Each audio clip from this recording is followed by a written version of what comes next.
हाँ, मेरे जम्मू कश्मीर के अलग अलग विभाग में काम करने वाले मेरे डेली वेजर साथी अक्सर बहुत दिनों से, खासकर जो कश्मीर डिवीज़न में हैं, बहुत दिनों से ये पूछ रहे थे कि जो कमेटी बनी है भारतीय जनता पार्टी की तरफ से, उस कमेटी की कश्मीर के अंदर विजिट कब होगी।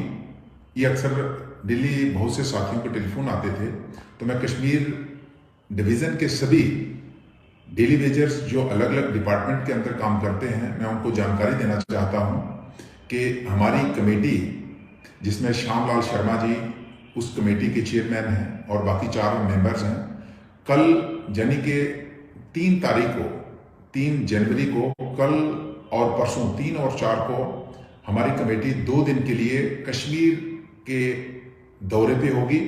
और 2 दिन हमारी जो मुलाकात का स्थान होगा वो भारतीय जनता पार्टी का जो कार्यालय है सर्किट हाउस के नज़दीक चर्च लेन में, वहाँ पे हमारी मुलाकात होगी। और मैं तमाम साथी जो भी अपने ग्रीवियंसेस को लेके, अपने इश्यूज को लेके कमेटी के समक्ष अपने केस को रिप्रेजेंट करना चाहते हैं, अपनी बात रखना चाहते हैं, तो कल और परसों यानी कि 3 और 4 जनवरी को कश्मीर में हमारी कमेटी जाएगी और 2 दिन के लिए तमाम उन डेली वेजर साथियों से मुलाकात करेगी। और उसके बाद जल्द ही हम पूरे जम्मू कश्मीर के सभी डेली वेजर्स की जो हमसे मिले हैं, जो नहीं भी मिल पाए हैं, टेलीफोन के माध्यम से मिले हैं या और उनके संदेश आए हैं, तो एक खाका हमने तैयार किया है और वो सबमिट करेंगे पार्टी को। और उम्मीद करते हैं कि इनका जो इशू है ये जल्द सेटल होगा। साहब को ये क्लियर कर रहे हैं, अगर आप कोई ऑर्डर निकालते हो उसका नीचे इंफ्रास्ट्रक्चर पहले तैयार करो फिर ऑर्डर निकालो। हम कहते हैं हमारे स्टेशनों में मशीनें लगाओ तो हम लोग अटेंडेंस करेंगे, अदरवाइज डिवीजन सब डिवीजन में जाने के लिए हमारे लोगों के पास ना इतना किराया होता है ना इतना टाइम होता है। 22 जून से लगातार हम एजुटेशन पर रहे, तो 7 महीने कंप्लीट होने को है।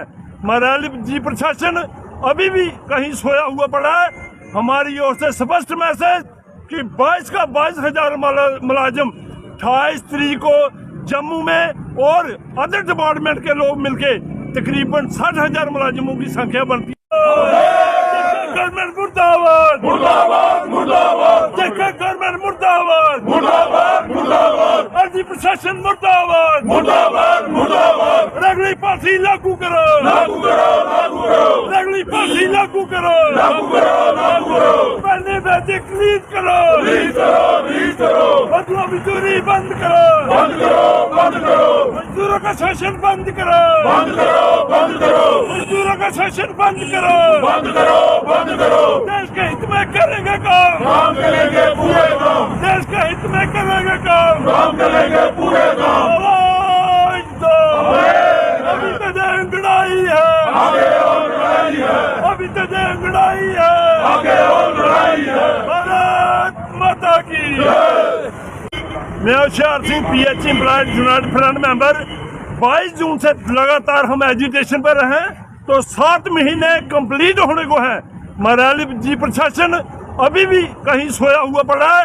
हमारी ओर से स्पष्ट मैसेज कि 22,000 मुलाजिम 28 तारीख को जम्मू में और अदर डिपार्टमेंट के लोग मिलके तकरीबन 60,000 मुलाजिमों की संख्या बनती है, सारे रोडों पर होंगे। और राज्य प्रशासन को ये समझना चाहिए कि अब हम लोग बिना पॉलिसी के घर वापसी नहीं कर सकते। हम लोगों ने अपना गोल्डन पीरियड इस डिपार्टमेंट को दिया, हम लोगों ने कोरोना में इस डिपार्टमेंट को चलाया। अभी एक और 4th वेव फिर आ रही है कोविड की। अगर हमें हमारा हक नहीं दिया गया तो उस वेव में LG प्रशासन खुद काम करेंगे। ये वर्कर जितना भी है ये वर्क फ्रॉम होम करेगा, हम भी घरों से काम करेंगे। फिर देखते हैं ये सप्लाई कौन चलाता है, इस सिस्टम को कौन चलाता है। हम लोगों ने अपना गोल्डन पीरियड दिया, जुबानी दी। हमारे बड़े साथी बिना बेचिस के खाली हाथ घर में भेज दिए गए और कुछ साथी सुसाइड करके अब ये बर्दाश्त से बाहर है। बदुआ मजदूरी अब खत्म होनी चाहिए, हमें हमारा इंसाफ मिलना चाहिए। SRO 64 के तहत रेगुलेशन पॉलिसी को इम्प्लीमेंट किया जाए और हमारा पेंडिंग बैजेज 72 महीने का क्लियर किया जाए, नहीं तो 28 जनवरी को LG प्रशासन खुद फेस करे जब ये 60,000 मुलाजिम सड़कों पर होगा। शुक्रिया, जय हिंद, जय भारत। ये हमारे मान सम्मान की लड़ाई जो 22 जून से हमने हक और सच के लिए PHE एम्प्लॉइज यूनाइटेड फ्रंट के बैनर नीचे एक स्ट्रगल शुरू की थी और आज 194 दिन हो गए हैं। हमारे लिए सरकार की तरफ से जो क्लियर नीति नहीं है, हम सरकार का स्टैंड क्लियर चाहते हैं कि सरकार के मन में हमारे लिए क्या है। अगर सरकार ने रेगुलर प्रोसेस नहीं देना, सरकार एक आर्डर निकाले कि हमें 60,000 लोग, चाहे PHE का 30,000 है और बाकी लोग जो हैं डिपार्टमेंटों के हमें नहीं चाहिए, तो हम लोग घर जाने को तैयार हैं। लेकिन सरकार से ये पूछना चाहते हैं, आपका फिर काम कौन चलाएगा? कौन कोविड में आपका काम करेगा? कौन बर्फ में आपका काम करेगा? कौन 45 डिग्री टेम्परेचर में काम करेगा? और कौन आदमी शोषण बर्दाश्त करके लोगों को पानी पिलाने का काम करेगा? अब ये बदवा मजदूरी नहीं चलेगी, अब ये शोषण नहीं चलेगा। रेगुलर पॉलिसी नहीं तो घर वापसी नहीं का जो नारा 22 जून दिया है, उसी पे हम अड़ेंगे। और सरकार की तरफ से नए नए फरमान निकाले जाते हैं। कभी बायोमीट्रिक के नाम पे हमारी एजुकेशन को कुचलने की कोशिश की जाती है। हम 3 टाइम बायोमीट्रिक लगाने को तैयार हैं, लेकिन सरकार साथ साथ रेगुलर प्रोसेस स्टार्ट करें। हमने चीफ साहब को मिलकर परसों ये स्पष्ट कर दिया था कि हम रेगुलर प्रोसेस के लिए किसी भी हद तक जाएंगे और बायोमीट्रिक हफ्ते में एक बार करो, क्योंकि मेरा साथी पहाड़ से 25 किलोमीटर नीचे नहीं आ सकता। मेरा साथी ठंडे इलाके में जो काम कर बर्फ में काम करता है, वो 25 किलोमीटर आएगा और 25 किलोमीटर जाएगा। या तो वो ड्यूटी करेगा या वो बायोमीट्रिक अटेंडेंस लाएगा।